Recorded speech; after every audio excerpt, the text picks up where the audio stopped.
Okay. Find the volume of non-simple objects by revolving functions about an axis. Okay, so a whole lot of fancy words in that. This is 8D, by the way. Okay, so I'm going to take a step back and we'll generate this idea mostly from scratch. Okay, so imagine a sphere centered on the XYZ plane. Well, not plane, the XYZ three-dimensional space. There you go, XYZ space. Okay, great. Well, I've tried to draw that as best I can. Keep in mind, I'm stuck to trying to draw three-dimensional things on a two-dimensional plane, and even worse than that, now I've got to try to explain it on a two-dimensional screen as well. So we'll see how well depth perception goes with this. So I've got my positive X going that way, positive Y that way, positive Z is coming out of the board toward me. So I've tried to make dot dot dots for when it's in the background where you wouldn't actually be able to see it. So hopefully this makes a bit of sense. Ignore the green for now, we'll come back to that. I had to draw that in now because it takes too long to draw nicely. So that's why there's a little bit of clutter, but hopefully it makes a bit of sense when we get there. This is some sphere, so it has radius r, so this is where x is positive r, x is negative r, and then I could have put them in for y and z, but that gets very cluttered very quickly, so it's a perfect sphere with radius r. Beautiful. Okay, well, I want to know the volume of a sphere. Now, hopefully you already know off by heart, well, that's 4/3 pi r cubed. But we want to generate this formula. There's a whole bunch of ways that you can generate it, but I want to generate it with this particular technique, just because we know what the result should be, so we'll know when we've got it right. Okay, well, what we want to do with this revolving a function about an axis is literally you take a function and you imagine that that function is going to be rotated around one of the axes. Now, for us, we're going to rotate around the x-axis, and the function we're going to rotate is this blue curve, so the top of the sphere. Now, that curve, well, this is a circle, so nice circle, x squared plus y squared equals r, because it's centered on 0. Rearranging, we can describe that as y equals, now I only want the top half, I don't want the bottom half for just the blue bit, so I'm just taking the positive side of that. Okay, fine, so we've got a function, great. So if you imagine that rainbowish sort of thing, I'm now going to rotate it about the x-axis. If it's about the x-axis, that means I'm going to use the x-axis as a axle, essentially. So this curve is going to rotate around it, under it, and then back to where it started. So it doesn't matter if you go backwards and then forwards, or forwards and then backwards for the stuff we're going to do, although in rigorous mathematics that can matter. For this particular stuff, it doesn't matter which way you imagine it going. Okay, great. So what shape is that going to trace out? Well, if we think about that, this rainbow thing goes around, well, that's going to trace out the shell of a sphere. Okay, well, if I want the volume of that sphere, well, that would just be the area that that's swept out. So if I imagine the integral of this curve, well, I want that integral, but I want it to sweep around all this space. And if I add up all of those integrals, then I'll get a volume. Much like how if you add up all of the distances under a curve, you get the area. If you add up all of the areas, you'll get a volume. Okay, well, how are we going to set that up? Because that sounds a bit weird, because we have to go from an XY plane into an XYZ space in order to pull this off. So what I would suggest is slice this sphere. Take out a tiny sliver of it. Right, and you could take out a whole bunch of different ones, so I've got a whole bunch of slices, imagine there.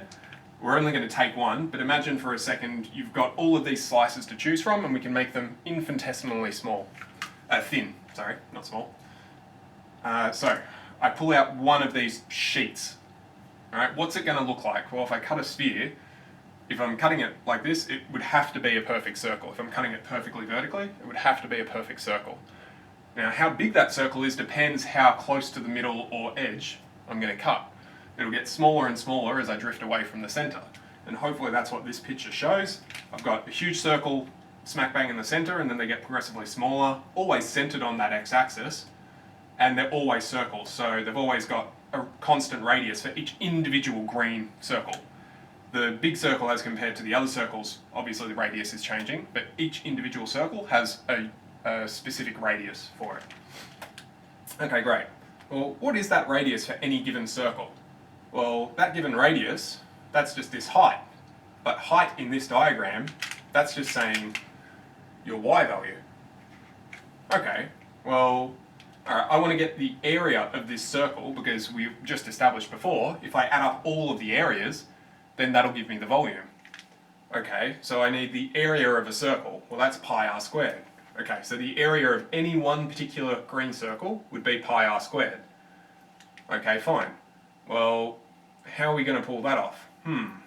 Well, if we think about it for a second, we've got the volume of all of the areas added up. And since an integral is just adding up infinitely many infinitesimals, so we're adding them all up with respect to what? Well, I don't want just this slice, I want all of the slices cutting in. And so I'm going across the x direction as I'm doing that, so I want with respect to x is what I'm adding them up across. Okay, fine. I'm going from the lowest x, negative r, to the largest x, positive r. So I've got all of these circles, and I'm adding them up as I go across r. Okay, fine. Well, what is this r? Well, we established before that this r was equivalent to y. Okay, fine. Well, y is this, so we're going to replace this lowercase r with this guy. Notice that lowercase r means a radius of any one particular circle. The capital R is the radius of the sphere. Okay, so lowercase r is a variable, uppercase r is a constant.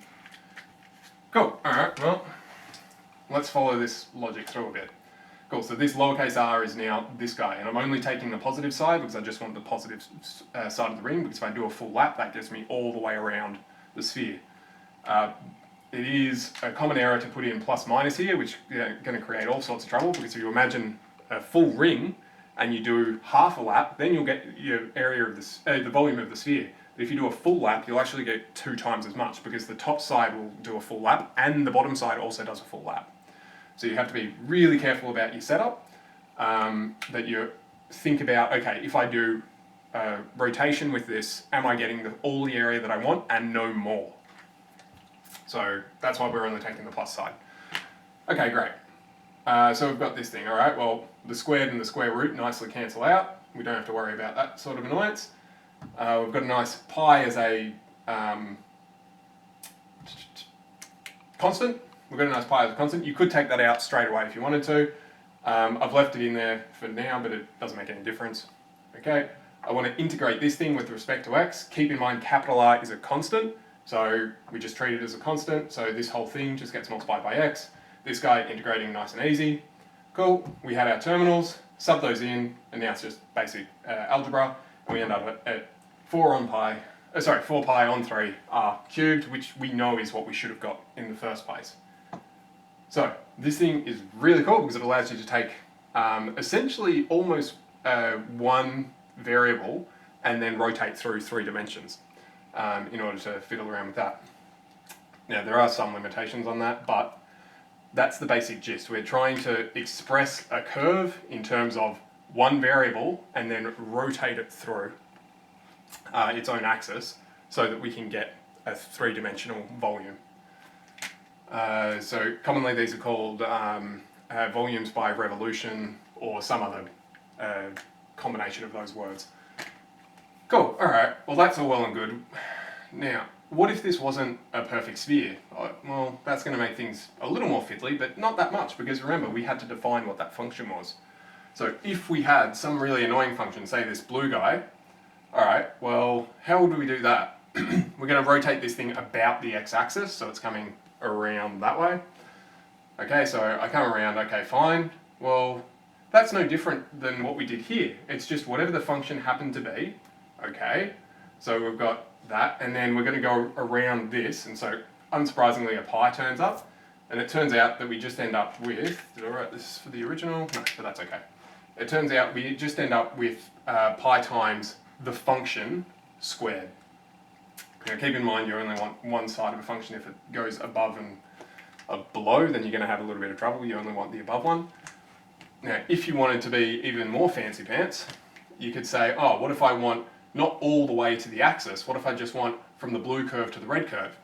Well, that's fine. I can say that, the volume of the whole thing is the blue's rotation volume minus the red's rotation volume, and conveniently, it's all linear. It has the properties of linearity. So what we can do is say, all right, if I square the blue function and minus the red functions square and integrate that, and then multiply by pi, that pi essentially just gives you the rotation bit, then that will work out just fine. The only thing, you've got your terminals, so if I want from A to B, that'll give me that. These don't have to intersect. Typically they will, that's usually how the questions will be presented. But sometimes you'll just have a curve and it'll just say, just between A and B, and they'll just be just perfectly straight vertical lines chopping it off for whatever values they give. So yeah, if it's if it's rotating about the x-axis, you should be integrating in terms of x. Similarly, you could think of rotating it this way around instead, and that's a very different proposition. For a sphere, it ends up being the exact same, unsurprisingly, because it should be. But for most things, it'll be a totally different concept. So in that case, we should be integrating with respect to y, but conveniently, nothing else changes other than everything's in terms of y, which should kind of make a bit of sense, because all we're doing is changing our perspective of what we're calling our variable that we're actually integrating across. The only other thing to be a little bit careful about, I didn't put in terminals, is now your terminals are in relation to the y-axis. Now you might go, well, why would I ever bother to do this? Well, notice that this has to be, whatever your function is, then square it, then integrate it. Well, that can make life a little bit tricky for some particular integrals.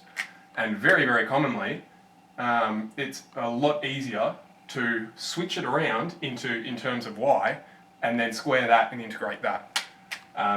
And you'll see a whole bunch of them through the textbook, because basically you'll get to this point, you'll go, okay, I'll try to do this, and then you'll go, that integral looks really ugly, and sometimes it'll just be outright impossible to do with the techniques that you know, and so you switch it over to its inverse, then run through, and lo and behold, almost like the questions were set up to do that, they come out a lot easier and neater. Sometimes you can get really annoyed because the question will say, okay, do this, and then it will say, try the inverse instead, and this one will be 10 times easier, and they'll be like, well, why did you tell me to do the first one? Just so that you appreciate it. So that's basically it. That's all 8D. It's not the hardest thing in the world. It actually turns out to be quite nice. Irritatingly, these formulas are not on your formula sheet, but they're not the hardest thing in the world to remember, purely because if you think about these for a second, they are almost exactly saying, just add up a whole bunch of circles. Add up pi times r squared with respect to, depending on which way you're going, x or y. So I'll put z, just so that we don't pick x or y, and then this is z1 and z2. So you're essentially just saying that, where r is going to be a function of z. So you've got pi r squared, you're adding up a whole lot of circles, because that's essentially all this is. And if you want to do a more fancy pants version, you can, there's nothing wrong with that. You can do this all in one function, or you can do it as two separate functions, just depending on what makes life easier for you, that particular question. Cool. Email me if you get stuck with anything, otherwise, best of luck.